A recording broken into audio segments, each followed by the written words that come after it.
Hi there. You're listening to the sermon from the fifth Sunday of Easter with Redemption Church. We are a radically inclusive community of hope, inviting absolutely anyone to God's table with us. We say this a lot because we really do mean it. I'm Jordan, and I serve as a preacher in residence here at Redemption. The work of our Jesus-centered community is made possible through the generosity of people like you. If you would like to give, visit redemptionhou.com/give. In the midst of the busyness of life, we believe in the practice of taking time to simply be. Let's do that for a brief moment now as we prepare for a reading from John's Gospel.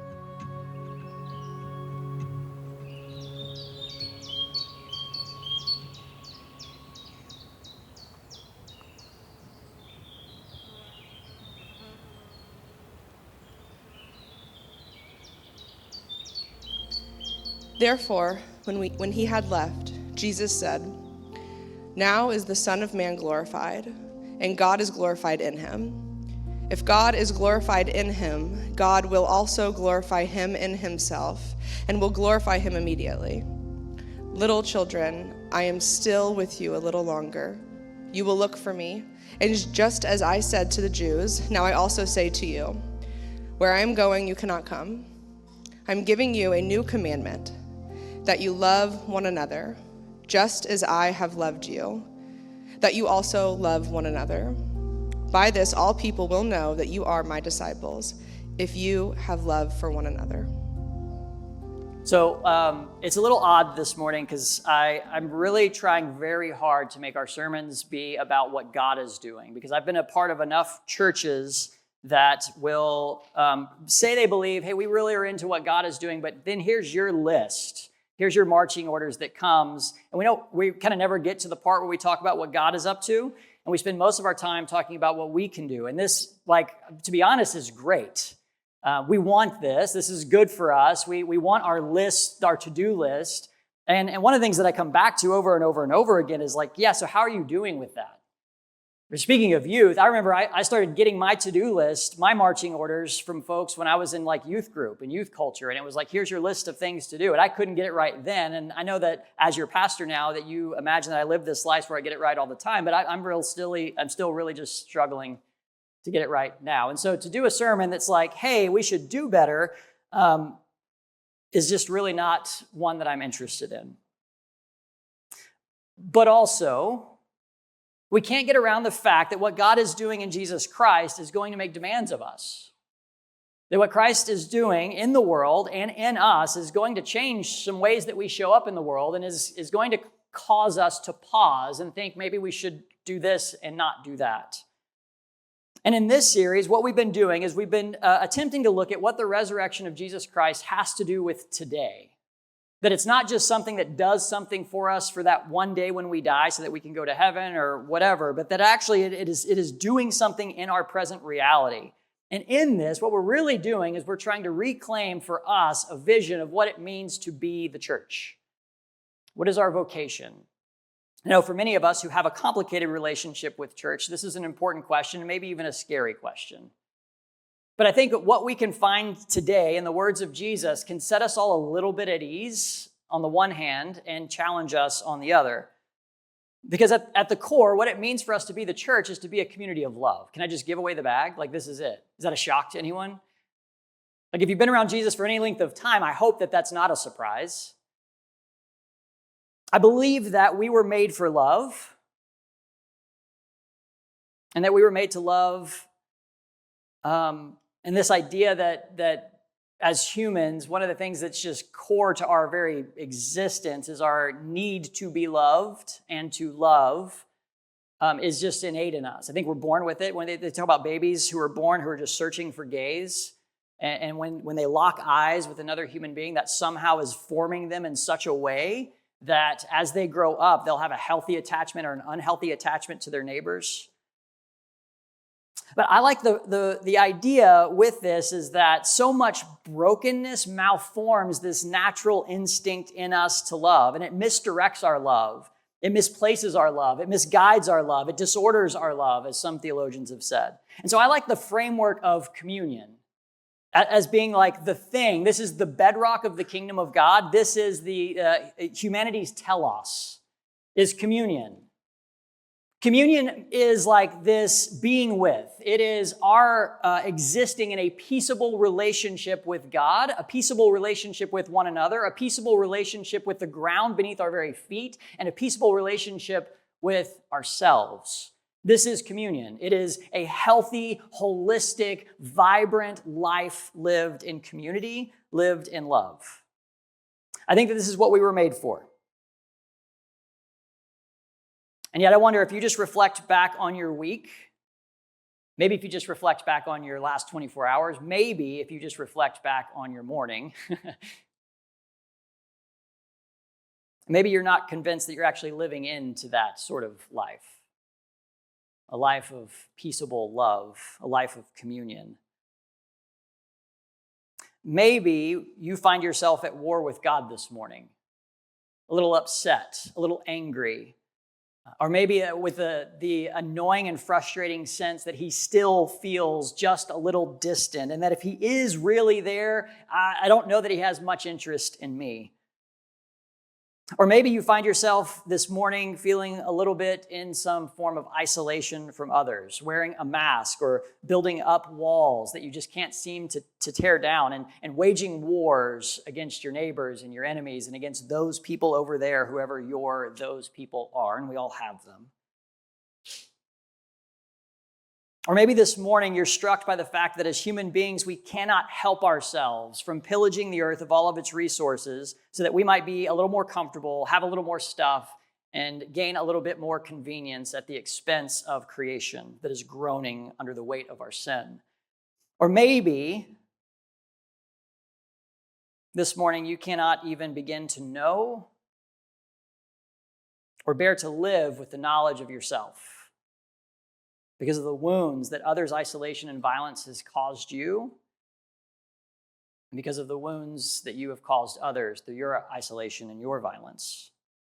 And so while love is something that we have in some sort of natural sense, something that we're born with, some thing that is innate in us, I don't know that we can confidently say as we look back on our relationship receipts that we're exactly nailing this, if we're honest. And so we can talk about this at a high philosophical level, humans love, and this is great. But in the lived experience of your life, I wonder how we're doing. And so when I am honest, I don't know that I really know what to do with Jesus' sort of love most of the time. It feels like a bit too much to ask. It feels like a bit too overwhelming of a thing to do. And I feel like if we're going to take Jesus seriously, then we have to grapple with the fact that we have some working definition of love that is lived out in our lives, and Jesus is also plopping one down in our laps, and we are going to be confronted with that. And so, for those of us who are seeking to know what love is outside of a God of love, our definitions are, of course, going to be malnourished, misguided, incomplete. Not wholly lacking, not wholly wrong, but in need of more. God is love. I'm convinced of that reality. These are one of the theological hills that I'm going to die on. The other is that Jesus shows us who God is. So this means that Jesus shows us love. If we want to know what love is, we need to look at Jesus. And so Jesus can therefore turn to his disciples on the eve of his death and say, look, I'm about to be glorified, and that definition is way different than what you think it is, right? He's talking about his death. And I'm going somewhere that you can't yet go out of love. And now I'm asking you as I leave, giving you this new commandment, love one another. Now, what's interesting is if you critically think about this for 2 seconds, this is not a new commandment. This is actually an old commandment. The Hebrews had the commandment, love God, love your neighbors, right? Jesus quotes it several times. And yet he says, I'm giving you a new commandment, love one another. And there's several church fathers that address this, and they say, look, he's not giving them a new commandment. The new commandment is not that you should love. The new commandment is how you should love. There is a certain sort of clarity that is being put on what it means, what it looks like, what it entails to love, and Jesus is that clarity. And so the commandment is new because there's a whole other piece to it that has now been revealed. The Christian ethicist Stanley Hauerwas tells us that love, separate from the Christological home in which we know what love means, is a very serious, generalized recommendation for how to live your life. Because without its home in Jesus, you don't really know what love is. Love means cross. Now, I know a lot of professional Christians like me have now taken a turn and said, love means cross, so you need to sign up for the kids' ministry. Yeah, that's right. Love means cross, so come on. I know you could give a little bit more to the poor. Love means cross, so come on, our AC is broken. You can give a little bit more to Redemption Church so that we can continue to try and do something about it. I said I wasn't going to talk about the AC in my sermon. Anyways. Right, so many of us have been on the receiving end of this sort of message of like, hey, look, love means sacrifice, so you better sacrifice for me. And I don't know who said it, but there's someone who said something along the lines of, if someone comes to you and says, hey, look, love means you need to carry your cross, you need to make sure they don't also have a hammer and nails in their hands. And so I acknowledge that this sort of sermon has been used from people like me with microphones to tell you, here's your list of things that you need to do. And that's not my intention today. But also, I can't in good conscience send us out on our merry little way and be like, well, then love just means whatever I want. Because when we look around and we see all this isolation, all this sin, all this death, the world, like just go read the news feed. The world as it is, we see the fruit of a world without communion. We see the fruit of a loveless world. We see the fruit of a world that is severed from the source of love. And so the result of this is selfishness. The result of a loveless world is poverty. The result of a loveless world is oppression, injustice, inequality, abuse, violence. This is a world where me and my needs, my wants, my fears, my security matter way more than yours, and a world where the ends justify the means. So if I've got to get mine, which means taking from you or squashing you or you go without, well then so be it, because, survival of the fittest and whatnot. And it's into that world, the world of isolation, the world of violence and death, that love comes. And when love enters that sort of world, death is required. God enters the world and reintroduces the world to love, reconnects us to the fullness of love, shows us the depths and the contours of what love looks like in this world of isolation, what communion looks like in this world of sin and death.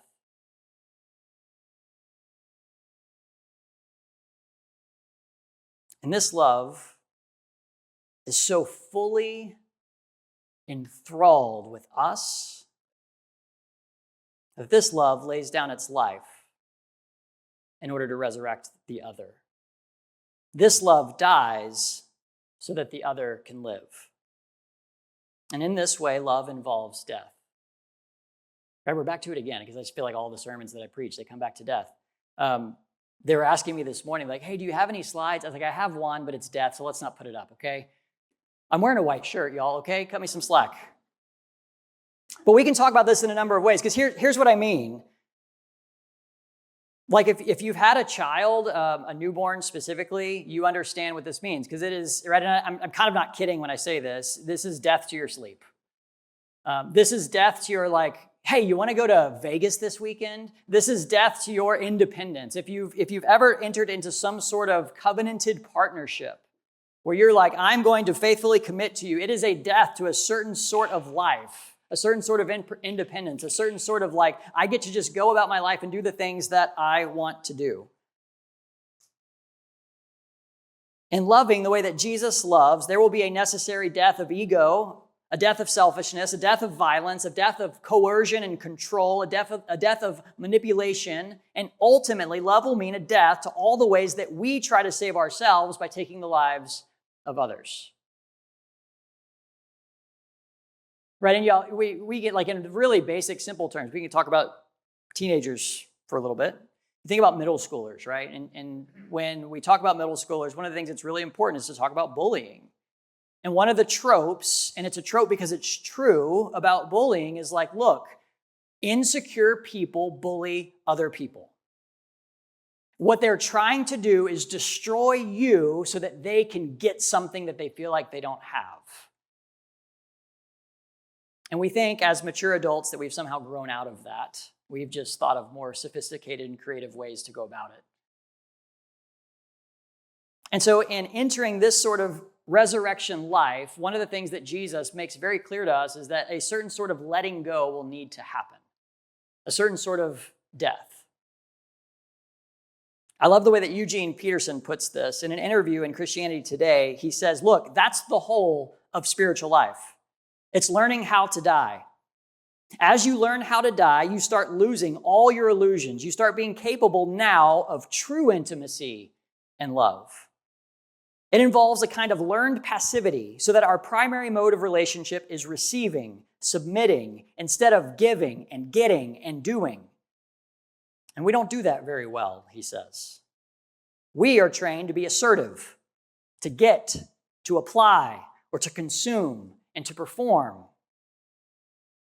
And you think about all the ways that we show up in relationships, and we have such an insecurity because we're just worried that we're not enough or this person's not going to be enough, and all the things about us showing up in a certain sort of way instead of just us being us, right? So I believe he was a German Jewish philosopher. His name's Martin Buber, and he captures this well in his thesis that humans function in two sorts of relationships. He calls the I-it relationship and the I-thou relationship. So as the AC reaches about a 76 degree, I'm going to go into philosophy. This is perfect. So if you need to take a nap, this is your time, okay? Give me like 45 seconds here. Let's be real. Maybe like 3 minutes, okay? We're going somewhere. Actually really helpful, I think. So the I-it is treating other people functionally as objects. And we don't like intentionally do this. We're not walking around going like, there's an object, at least most of us. We treat them as things that support our main character energy. And if they don't, then we cut them out of our life. You don't fit the story arc. And so in this scenario, love is utilitarian. What have you done for me lately? What can I get out of you? Right? And this is why things like, oh gosh, I'm going somewhere weird. This is why things like dating apps are so problematic, is because even when you find the right one, there's like, but I've got like thousands of other options that might be the better right one. There's always a potentially like more better thing out there. And when we begin to see people as like, you exist for me, that's the I-it. Alternatively, by the way, the I-it is the way that most of the relationships in our world work. Like when you enter into your workplace, this is the relationship you are entering into. Unless you work somewhere weird, which that would be cool. But anyways, alternatively, Buber says we can treat people as a you. This is the I-thou. When two people connect properly and they actually really see one another. Not for what they can bring to the other person, but just for themselves. And these are the sorts of relationships that life is about. These are the sorts of relationships worth forming. And this is what it means for us to love one another.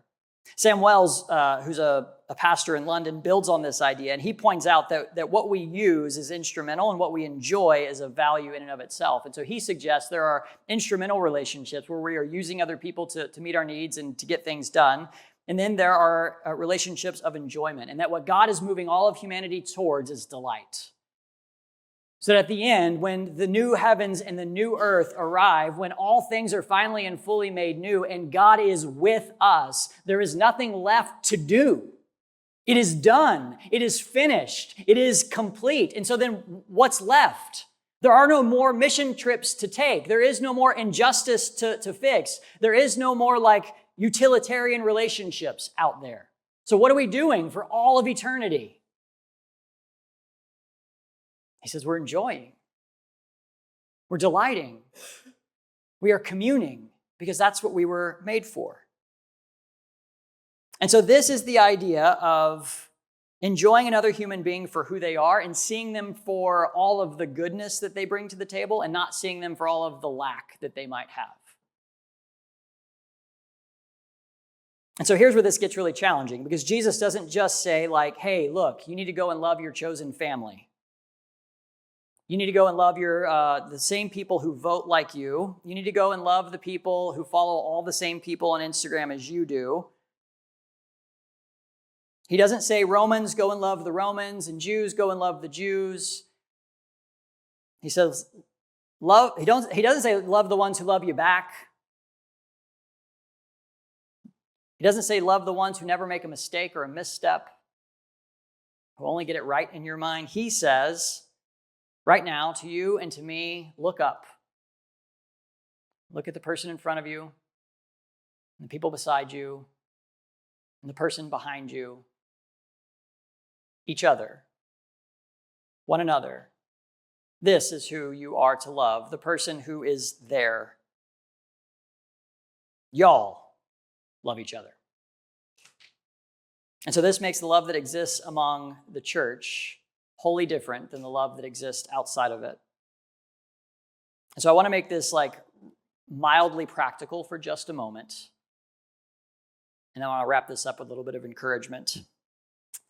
So love can often be hard. If you've entered into any sort of like relationship where you can't just like dip, you're like, man, this is rough. Like if you've been a teacher and you've had a class, and if you've been a teacher, you've had a class, you know the class. And there's just that perfect magical mixture of like, oh, these are all together and this is going to be a really, really long semester or a really, really long year. Or maybe you've, like us, you have been struggling with infertility for a really long time and you finally had kids and you get on the other side of it and it's such a joyful gift, right? So I'm not diminishing that at all, but y'all, it is like, look around. If you see a parent, they look tired, y'all, because they are, okay? My wife was showing a video yesterday to one of our family members, and it was like I'd come home from work, and she like jumped out and was like, surprise, and was like, oh my gosh. I was like, look how much energy we had.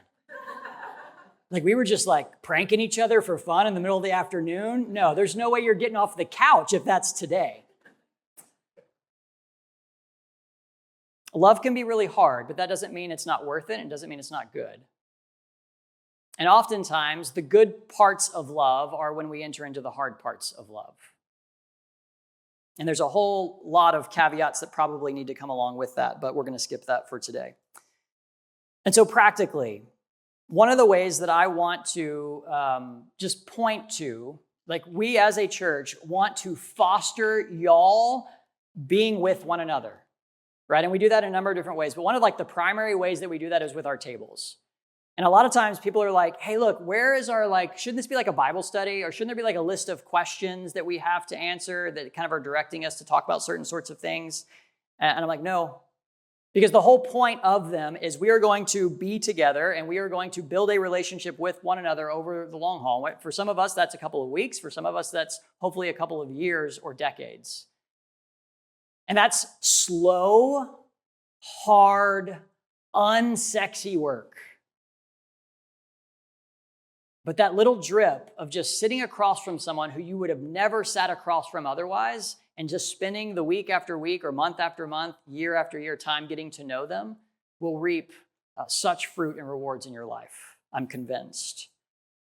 This is the most important work we can do, whether it's at a table or whether it's just you like grabbing someone and saying, hey, you want to go to lunch or grab a coffee? We don't know each other. What's your name? Let's get to know each other a little bit better. We're in the same church community. Let's maybe, be friends. Since we're brothers and sisters, I don't know, crazy idea.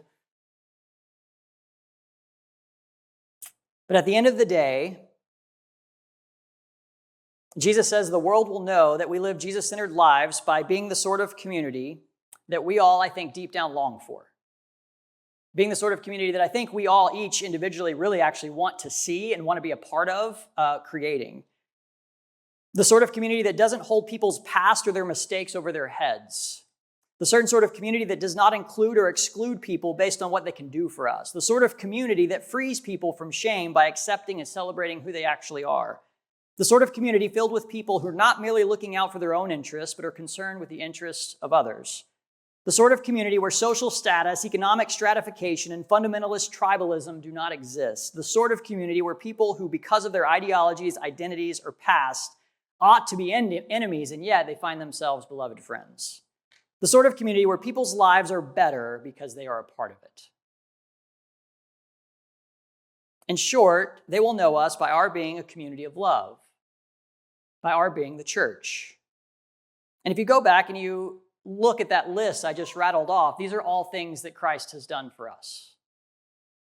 These are all ways that Christ has loved us. And now he turns to us and say, now, love each other this way.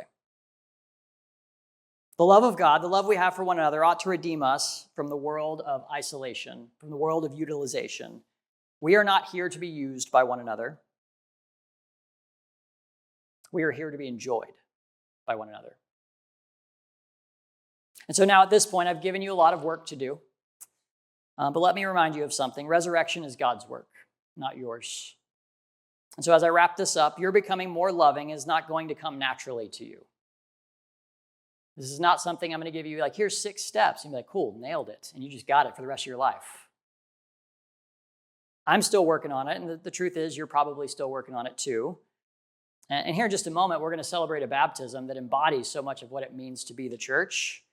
And there's a saying in the Book of Common Prayer. They have this long baptismal formula where they ask them all these questions. And one of the questions is like, hey, are you going to love the church the way that Christ loved the church, the people in it, right? And the answer is not yes, right? So the person being baptized doesn't say, yes, I'm going to do that. They say yes with God's help. Because it's a recognition that we all need resurrecting. We all need God's work, God's power at work in our lives. This is what it means for the kingdom of God to break in, for us to be the church.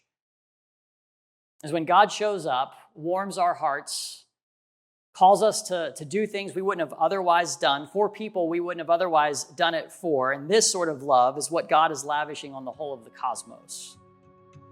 And it characterizes his new creation. And it characterizes us as his new creation creatures. Because love characterizes Jesus Christ. And Jesus Christ is the king of this new kingdom that's breaking in. Thanks for investing time to listen to this week's sermon. We gather every week in the heart of Houston to commune with God and one another. You are always invited to join us. For more information, visit our website at redemptionhou.com. Now, go out in the love of the Father and by his Spirit embody the hope of Jesus to the world around you.